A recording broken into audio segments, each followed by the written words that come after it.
le chemin. Nul ne vient au Père que par moi. Comment peux-tu faire, toi, pour connaître les œuvres du Seigneur? Il nous dit, ils ont été préparés d'avance pour que vous les pratiquiez. Moi, je ne sais pas, moi. Il est déjà préparé, mais il faut les laisser maintenant nous les révéler pour que Jésus les fasse en nous.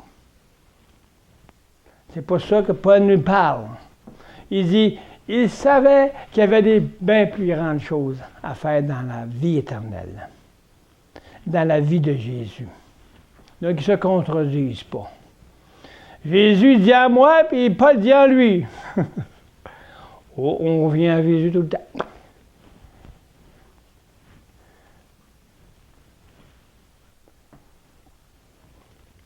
Il savait qu'en laissant sa place vie intérieure, l'Esprit viendrait le conduire dans une vie ultérieure à ce qu'il était. L'Esprit qui est en lui, vivifié par le Saint-Esprit, le conduit dans une vie ultérieure, surabondante, sur l'abondance de la chair du vieil homme.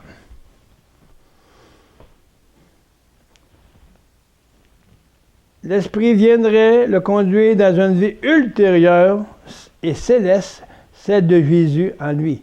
N'est-il pas merveilleux de palper le cœur de Dieu? Hein? Tu touches au cœur de Dieu, là,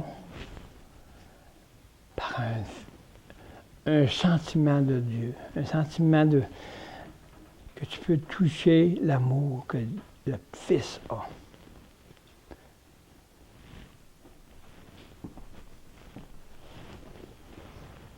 Tu les ressens en eux. Tu ressens le Père puis le Fils qui sont unis en toi. Parce que le Saint-Esprit unit leurs pensées. Et nous pensons la même chose. Donc nous formons une seule personne. Nous formons Dieu en Christ. Jésus le dit lui-même. Père, je veux qu'il soit un en nous. Toi en moi, et moi en toi, et eux en nous. Qu'est-ce qu'on a à part, nous autres, notre moi, là? Il ne rentre pas là.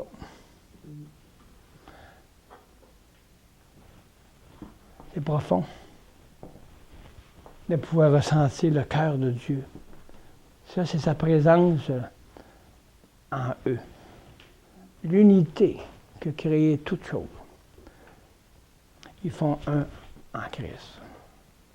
Il a tout réconcilié en lui. On peut même ressentir leurs pensées, leurs sentiments.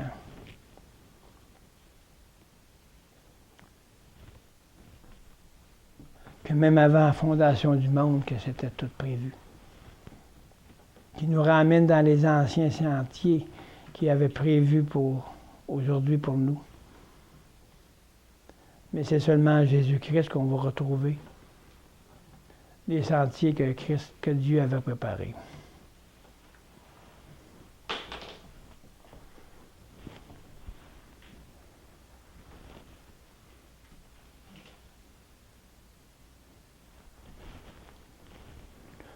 Philippiens 3, 9, 10, 11, afin que je gagne Christ et que je sois trouvé en lui, n'ayant pas ma justice, qui est la loi, mais celle qui est par la foi en Christ, la justice qui est de Dieu, moyennant la foi. Il faut toujours que la foi. La foi, c'est la pratique de ce que je crois. Si je ne pratique pas, je fais juste croire. Comment je peux grandir dans la foi si je fais juste croire? C'est pas que je m'assierais, je m'assieds puis je m'assieds sur la parole, puis elle bouge pas. Un moment donné, ça sent pas bon, parce que c'est juste le moi qui sort. Fait que, il faut se lever. Pour que la senteur du moi disparaisse un peu.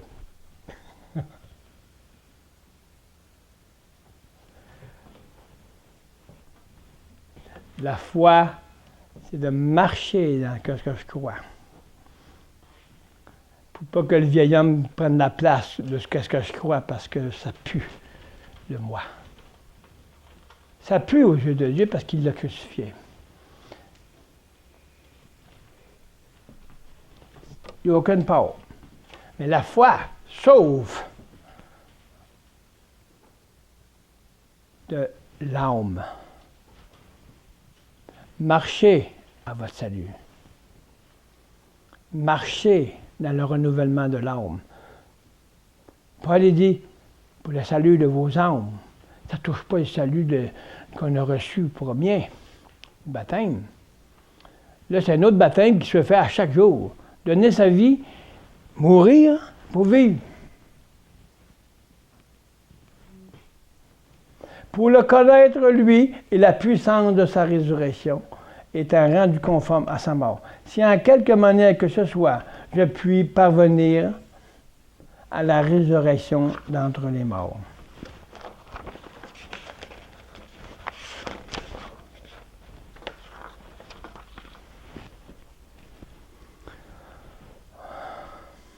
On va 25 minutes. Finis le paragraphe.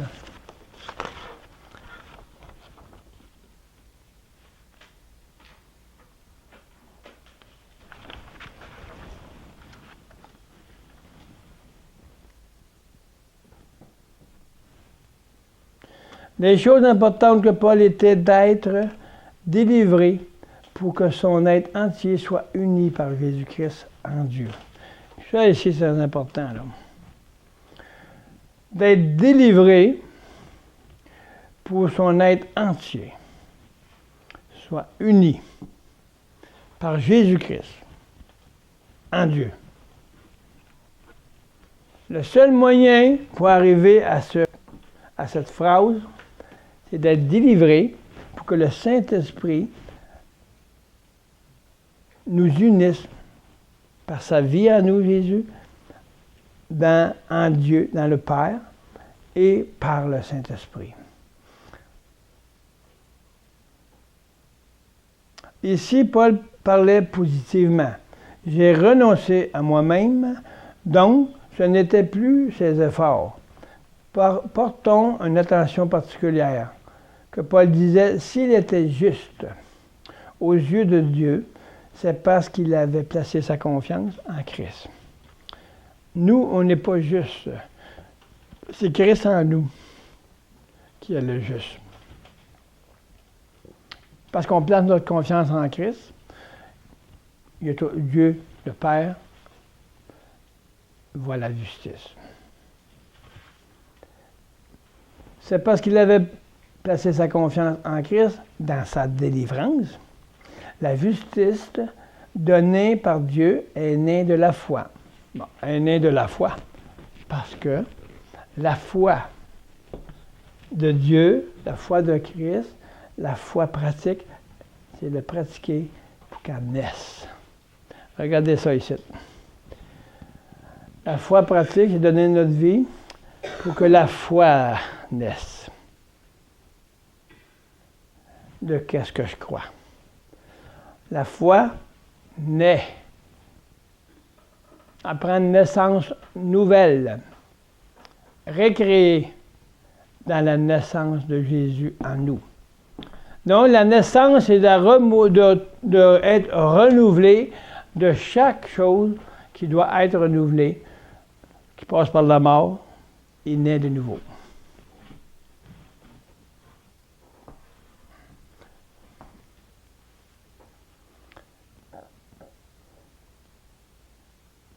Dans la délivrance, la justice donnée par Dieu était née de la foi. Quelque chose, là. On parle de foi. Ça veut dire qu'on naît de la foi. Parce que la foi fait renaître ce que je crois. Naître de nouveau, c'est d'être transformé dans une réalité de vie. C'est pas juste un flash.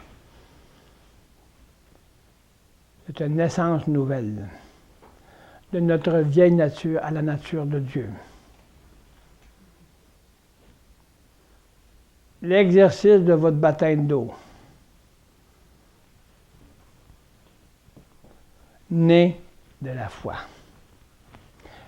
Qu'est-ce qui est né? C'est la foi de Jésus qui est maintenant la force en nous. C'est qu'est-ce qui va nous faire tasser les montagnes du monde. Jésus dit, ils ont été faire ci, ils ont été faire ça, puis ces démons-là, on n'a pas été capable. Jésus dit, gens de peu de foi. C'est ceux qui n'avaient pas de foi. Et le Saint-Esprit n'était pas descendu encore. Il y avait leur foi pour essayer de faire les choses. Jésus savait, lui, là. Mais il vous a démontré que par toi-même, tu ne peux pas avoir la foi de chasser les démons.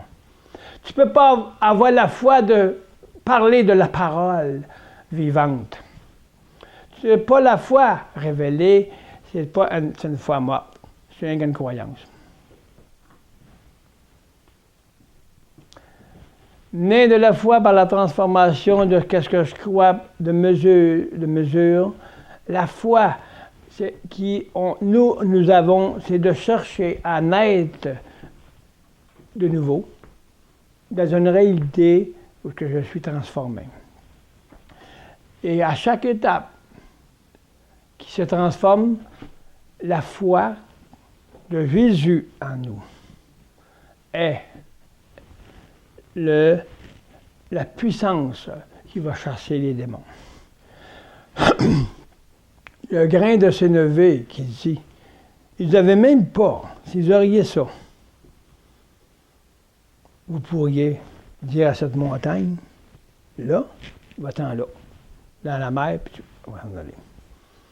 Il l'a dit avec les yeux. C'est pas ça qu'il voulait dire Jésus. Il dit, si vous auriez la foi que j'ai moi, là, vous direz à la montagne de vos ennemis là, de tasser, puis il tassera, puis il en ira dans la mer. Ma foi naturelle, humaine, ne peut pas faire ça. Mais vous auriez la foi gros comme un grain de sénévé de ma foi. Ça veut dire sa vie. Vous pourriez faire ceci et cela. Quand le Saint-Esprit est descendu, on a cru, mais on est né de la foi, que Dieu nous transforme, puis cette foi-là, ce n'est plus moi, ma foi, c'est celle de Christ en moi.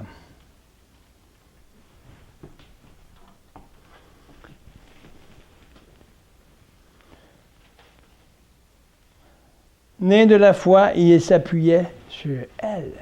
S'il y a une naissance en vous, le renouvellement, bon, ben j'ai eu un changement, ça, je ne suis plus comme avant sur ça. Donc, tu as pratiqué ce que tu as cru parce que le Seigneur t'a changé sur quelque chose qui t'a fait en sorte de naître de nouveau dans l'âme. OK? Donc, tu as réussi par le Saint-Esprit à marcher puis à naître de nouveau. Donc, en faisant ça, vu que tu avais la foi, tu l'as pratiqué, parce que tu croyais que Dieu t'a pu te changer sur ça. Et quand ça arrive, une révélation, il te transforme, tu viens de naître de la foi, de qu'est-ce que tu croyais. Né de la foi que tu as pratiquée. C'est pour ça que Jésus, ou Jean dit, c'est Jean, la foi sans les œuvres ne vaut rien. Donc l'œuvre, c'est la transformation de ta foi, par la foi, de ce que tu crois que Christ est pour toi. Naître de nouveau. Et ça finit pas juste au baptême. Là. Courez pour le salut de vos âmes. L'âme est morte et cette est vivante. Courez pour qu'elle soit vivante. C'est ça que Paul nous dit. Courez pour le salut de vos âmes. En croyant, allez naître de nouveau, en transformant les âmes en lui-même pour être pratique et né de la foi. Quand il s'est rendu au but de la transformation, c'est une autre chose qui rentre en ligne de compte, une autre mesure. Donc, on doit mourir à chaque mesure pour naître de notre ancienne vie selon la mesure que Dieu nous permet, selon sa grâce. Donc, naître de la foi, c'est une pratique qui a été terminée, qui a eu une transformation. C'est une pratique d'avoir cru et pratiqué qu'est-ce que j'ai cru pour arriver à être dans être transformation. La pratique nous amène à la transformation. Mais quand c'est accompli, la foi est accomplie. C'est une autre affaire après. Une autre affaire. On grandit. Amen. Tout un cheminement. Hein? Donc,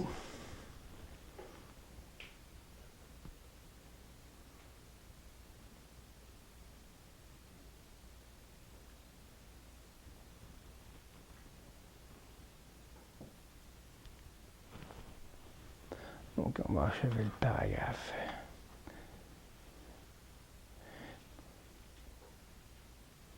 Portons l'attention particulière que Paul disait, s'il était juste aux yeux de Dieu, c'est parce qu'il avait placé sa confiance en Christ. Dans sa délivrance, la justice donnée par Dieu est née de la foi et s'appuyait sur ça. Donc, quand le Seigneur fait des changements dans votre vie, appuyez-vous sur qu'est-ce qu'il a fait. Ça veut dire qu'il va continuer. C'est là que vous mettez votre confiance parce qu'il a fait de l'œuvre en vous. Peu importe l'œuvre qu'il a faite, ayez confiance qu'il va en faire d'autres. Ayez par la foi de ne pas retourner dans votre passé. Ayez par la foi plutôt de marcher afin que Dieu puisse, le Saint-Esprit puisse vous transformer parce qu'il vous l'a déjà montré comment ça marche. Pourquoi faire exprès pour ne pas marcher? Donc on a connu. Si on a connu, on sait comment ça fonctionne. Pourquoi pas s'appuyer sur ce qui est déjà fait?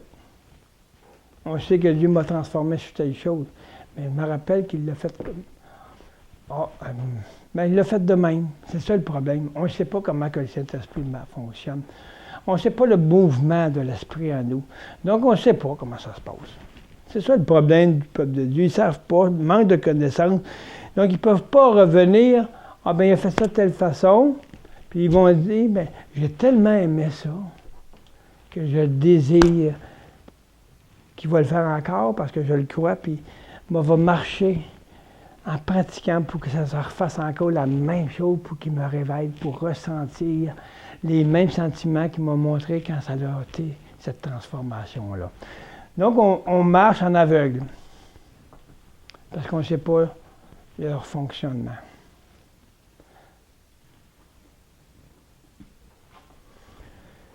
Il s'appuyait sur elle pour nous montrer ainsi que sa foi était basée, appuyée sur ce Christ qui a déjà accompli par la croix.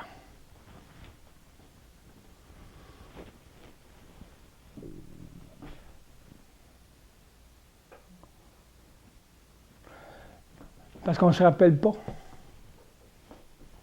Parce qu'on n'a pas connu comment ça s'est fait. On oublie. Là, on chiale, ça ne marche pas. Parce que je ne me rappelle pas, hey, Seigneur, tu as changé sur telle affaire. Comment il a fait ça? Je ne sais pas.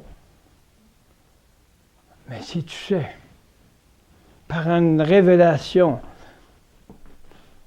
et pouvoir entendre le comment qu'il l'a fait, tu vas chercher à revenir, à refaire, à laisser le Saint-Esprit à faire comme il a fait, parce que tu veux changer. Mais il faut apprendre comment qu'il fait. Puis le chemin, un coup, quand tu connais le chemin, tu ne t'écartes pas. Mais si tu ne sais pas le chemin, tu cherches le chemin tout le temps sans t'appuyer sur le chemin qui est Dieu t'a tracé par l'œuvre de la croix. Mais tu ne t'écarteras pas parce que tu connais le chemin. Tu vois, tu t'ennuies ici, tu connaissais le chemin. Parce que tu as venu te passer devant. Mais ceux qui vont passer par ce chemin-là, ils vont s'en rappeler comment que le Saint-Esprit travaille. Le processus. C'est ça qu'il faut qu'il soit enseigné dans le monde, dans le peuple de Dieu, dans l'épouse. Il faut qu'ils connaissent le chemin et comment ça se fonctionne, l'intérieur et l'intérieur dans l'âme. Le chemin. Un coup, je connaître le chemin, mais moi, je marcher dans la délivrance, parce qu'on va m'appuyer de la foi que j'ai en pratiquant le chemin. Quand ça fait 100 fois que tu vas au même chemin, là, puis tu ne sais pas encore, il y a un problème. Hein? J'en connais, moi, qu'on lui a montré le chemin. Je ne sais pas comment de journées qu'on a pu montrer le chemin. Mais ils sont encore pas chercher. Parce qu'ils n'ont pas voulu rentrer dans le chemin. Il y en a d'autres qui se sont égarés complètement. Parce qu'ils n'ont pas désiré connaître le chemin. Il y en a d'autres qui ont trouvé ça trop dur, parce que changer de vie, je perds mon identité, je perds tout. Ils n'ont pas voulu rentrer dans le chemin. Mais eux, dans quel chemin qu'ils marchent aujourd'hui? Ils marchent encore dans le chemin de la misère, puis encore plus grande, parce qu'ils ont désobéi.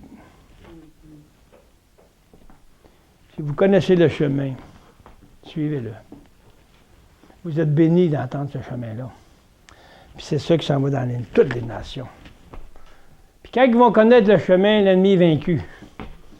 Ils vont avoir une mesure réelle en eux, consciente. Puis l'ennemi ne pourra pas prendre la place du cœur de Dieu qui a été révélé en eux. Parce qu'ils sont conscients du chemin. Puis ils savent qu'elle prendre. C'est ça qu'il faut apporter. La direction de la fin. Connaître le chemin pour aller au ciel. Hein? Parce qu'on est dans le ciel, dans le Seigneur. Parce que c'est dans le royaume, le ciel, le royaume de Christ en nous. C'est le royaume de Dieu. On est déjà là, en fait. Mais il vit en nous. Pour le démontrer que le royaume est en nous. Parce qu'on va leur montrer le chemin. Pour ceux qui ont été choisis, à le suivre. Puis peu vont entrer par la porte étroite. C'est ça, la porte étroite. Ils sont là, ils lisent le verset, là, puis ils ne savent même pas de quoi ils parlent. Là. Large est la perdition. Oui, la perdition, oui. Mais la porte est étroite pour peu vont entrer. Ils pensent que la porte, c'est la parole. Oui. Mais c'est quoi le chemin de la parole? Ouf, ça change, hein? Je peux en parler toute la journée de la parole. Mais si je ne rentre pas dans le chemin étroit, je reste en dehors de la porte. En dehors des révélations, en dehors de l'utilité, en dehors de l'œuvre que Dieu a préparée. Alléluia. Oui, Père Céleste, merci de cette révélation qui donne la vie aux morts. à ton esprit, à ta communion. La lumière que nous devons être dans le monde, c'est la lumière de la pureté. La lumière qui éclaire les ténèbres. Que premièrement, que la lumière qui est à nous doit éclairer les ténèbres afin qu'ils fuient de nous, dedans nous.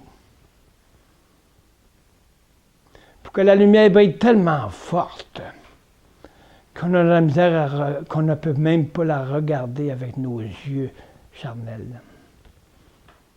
Que cette lumière brille tellement forte dans ton épouse, afin que le monde voit qu'ils ne peuvent pas regarder Dieu dans sa toute-puissance, dans sa lumière, et que tous genoux fléchiront quand le Fils de Dieu s'élèvera. Et qui est élevé, mais ils ne l'ont pas vu, mais ils vont voir dans les pauses que le Fils de Dieu va s'élever. Et les ténèbres vont s'enfuir. Ils vont se révolter, mais ils n'auront pas de force, parce que celui qui est en nous est plus grand que celui qui est dans le monde. Fais en sorte, Père Céleste, que votre Saint-Esprit touche les cœurs partout dans les nations, afin qu'ils peuvent voir au moins une brèche du voile à travers le voile, qu'ils peuvent voir la lumière du Fils en nous, afin que les ténèbres prennent leur place. Aux pieds, sous nos pieds, parce qu'en Jésus-Christ, il nous a mis au-dessus de toute autorité, de toute puissance, afin qu'on puisse marcher dans la paix. Merci, merci Seigneur, de cette compréhension que vous nous faites grâce de comprendre les mystères cachés de votre parole. Le plus grand mystère, c'est le chemin d'arriver à la liberté. Ce n'est pas une liberté qui se trouve avec l'homme, mais c'est une liberté qui se trouve dans la délivrance. Avec une réalité que le Saint-Esprit nous fait prendre conscience à notre esprit, à notre conscience, que nous sommes des enfants et non plus, mais des adultes, pour qu'on puisse marcher en unité. Merci, Père, de réveiller ton peuple. Merci, Père, d'élever des âmes qui sont prêts, des âmes de Dieu formés, afin qu'on puisse faire ta volonté, Seigneur, et que tout œil verra qui tu es. Non pas à la façon de n'importe quoi, n'importe qui, mais à la façon que le Père le veut. Et que le Fils en nous soit l'agissant en nous, qui fait les œuvres, qui fait les choses, qui parle, qui agit par le Saint-Esprit qui nous unit en eux. C'est notre désir, Seigneur, ô peuple de Dieu. Ô peuple de Dieu. Je te dis ce matin que le Saint-Esprit est agissant. Il va relever son peuple et il va tasser toutes choses qui veulent leur nuire. Les géants, comme le représentant nous dit, sont tombés. Le chemin est ouvert et nous allons marcher. Et nul ne nous empêchera de marcher dans ta volonté, Seigneur. C'est au nom de notre Seigneur, ô Père et Saint-Esprit, de nous unir ensemble afin qu'on puisse te glorifier Père céleste, Dieu.